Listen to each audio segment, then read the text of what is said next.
Welcome to week 4. Everyone is doing a good job, so keep it up. I know it's tough during the pandemic and having to be online and not really having a chance to talk as a group. But again, just do the best you can. Um, Remember that your discussion responses should be posing critical questions at the top or the bottom of your response for me, and that those questions are essentially for us to engage in a conversation.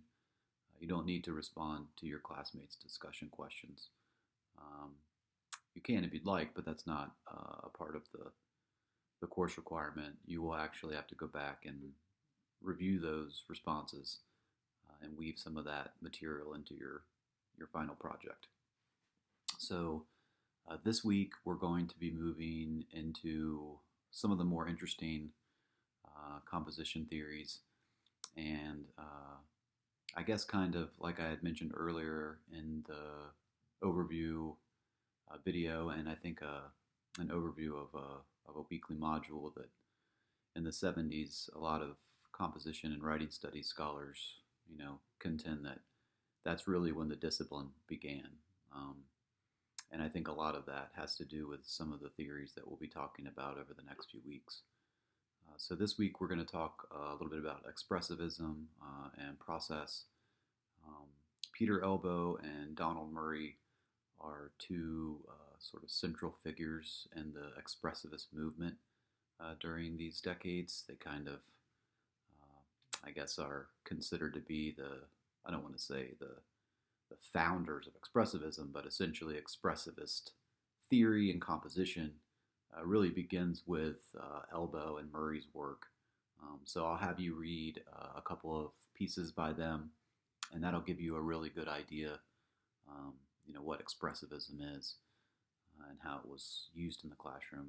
It basically moves away from formalist thought, and it argues that truth is now inside the individual, and that language is a tool that we use to get at truth. Um, but there's no secret formula you can give somebody, right? They've got to kind of figure that out for themselves.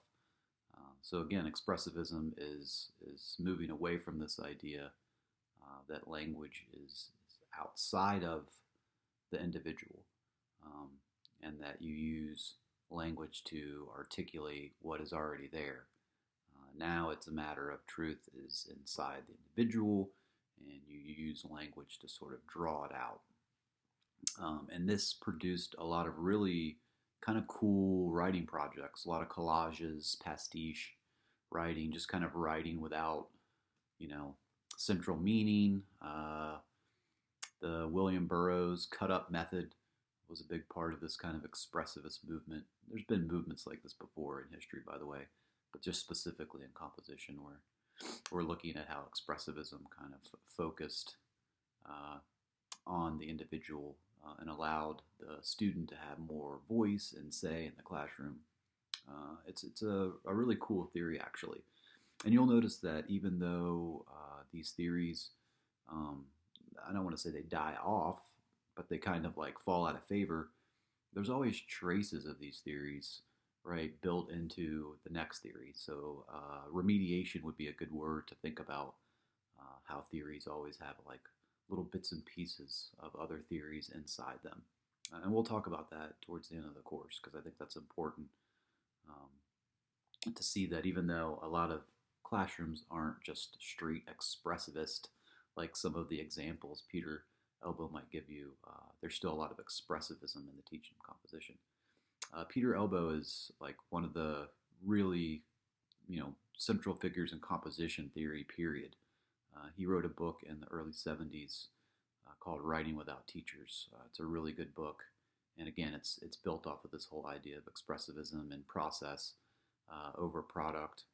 Peter Elbow was actually kicked out of grad school because he couldn't write, or at least this is what he says. But he says he said that when he was at UMass, he basically struggled to kind of adapt to that academic writing style and had to leave.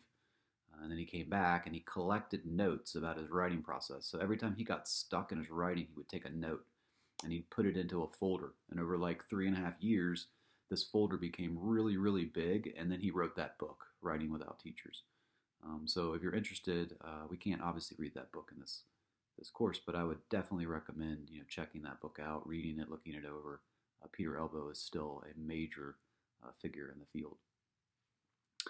So again, I'm going to let you read some Murray and some Elbow, and then I have another kind of technical piece by a person named Gorel. And his article is kind of cool because it's like one of those first pieces that starts to argue for why composition and writing studies should be a discipline, its own discipline. So it's kind of like one of those first layers of articles and chapters and books that kind of pushes to establish writing studies as a discipline, as a field of knowledge with research and ideas and concepts and theories. So again, I think the class starts to get really interesting now. Not that it wasn't interesting before, but some of that early composition is just kind of dry and a little boring. But it's important because you can't really see how we move into these other theories in modern times without understanding, sort of where we came from. So hopefully that history and background will do you well as we learn more about sort of modern theories. Okay, so again, work on your readings and your reading response. I'll give you some feedback on your composition scholar report really soon, like the next couple days, so that you can have that to work on. That's due by the end of the week. If you need more time for something, or something comes up, and you're super stressed out, and you just need a little something, just let me know. Not a problem. Remember, my primary goal and interest in this course is your learning, and not a grade or a deadline, etc. So again, as long as we're learning, we can be flexible and move things around as needed. But again, just try your best, do your best, and if you have any questions or you want to talk to me face to face via chat or phone call, you can always turn your camera off. That's fine.